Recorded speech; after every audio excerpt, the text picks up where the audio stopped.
फतेहपुर किले में राजपूत रेजिमेंट का कमांडिंग अफसर मैकन्ना बहुत सख्त इंसान था और साधु सन्यासियों से उन्हें बहुत नफरत थी। किले के बाहर जितने भी फौजी सिपाही थे वो सब नीम करौली बाबा जी के भक्त बन गए थे।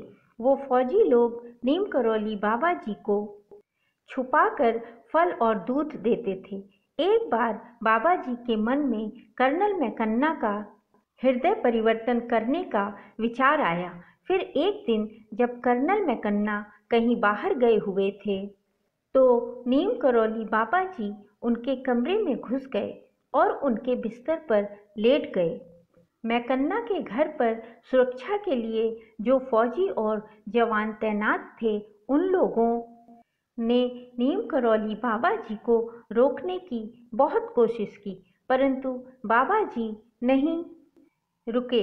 कर्नल मैकन्ना जब वापस आया तो उसने देखा कि उसके बिस्तर पर एक साधु आराम से लेटा हुआ है। मैकन्ना यह देखकर आग बबूला हो गया। मैकन्ना ने नीम करौली बाबा जी को बहुत अपमानित किया और कुछ लोगों के अनुसार उसने बाबा जी पर हंटर से कोड़े भी बरसाए, परंतु बाबा जी पर इसका कोई असर नहीं हुआ। बाबा तो बस हंसते और मुस्कुराते रहे। यह देखकर कर्नल मैकन्ना आश्चर्यचकित हो गया। नीम करौली बाबा जी की मधुर मुस्कान ने मैकन्ना पर जादू कर दिया और अचानक वह शांत हो गया। मैकन्ना ने नीम करौली बाबा जी के चरणों में गिरकर बाबा जी से अपनी गलती की माफ़ी मांगी और सभी से कहा कि बाबा जी जब चाहें तब उनको किले में आने दिया जाए। उसके बाद नीम करौली बाबा का पहला विदेशी भक्त मैकन्ना बना। बाबा जी ने कर्नल मैकन्ना को आशीर्वाद दिया और कहा, जा तू जनरल हो जाएगा।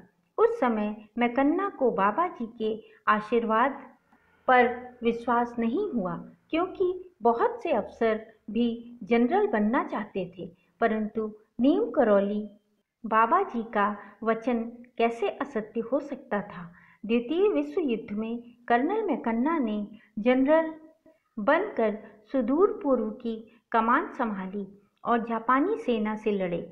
जब वह द्वितीय विश्व युद्ध के लिए जा रहे थे तो कर्नल मैकन्ना इलाहाबाद रेलवे स्टेशन पहुंचे। तभी अचानक नीम करौली बाबा जी स्टेशन पर प्रकट हुए।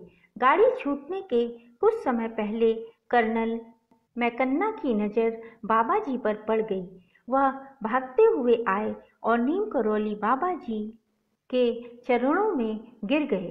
बाबा जी ने उनको आशीर्वाद दिया और कहा, जा तेरी गाड़ी छूट रही है, तुझे युद्ध में कुछ नहीं होगा। जब युद्ध हुआ तो उस युद्ध में जापानियों के हाथों ब्रिटिश फौज बड़ी संख्या में मारी गई, लेकिन जनरल मैकन्ना युद्ध खत्म होते ही सुरक्षित स्वदेश लौट गए। कर्नल मैकन्ना भारत छोड़ने से पहले नीम करौली बाबा जी के दर्शन करना चाहते थे। जनरल मैकन्ना अपने फौज के लोगों के साथ रेलगाड़ी से टुंडला स्टेशन पर पहुंचे और वहां पर वो किसी को ढूंढ रहे थे। मैकन्ना जानते थे कि नीम करौली बाबा जी यहीं कहीं आसपास में हैं। तभी किसी ने मैकन्ना से बताया कि एक बेंच पर सिर तक कंबल ढककर कोई लेटा हुआ है। जब पास में जाकर देखा तो वह नीम करौली बाबा जी ही थे।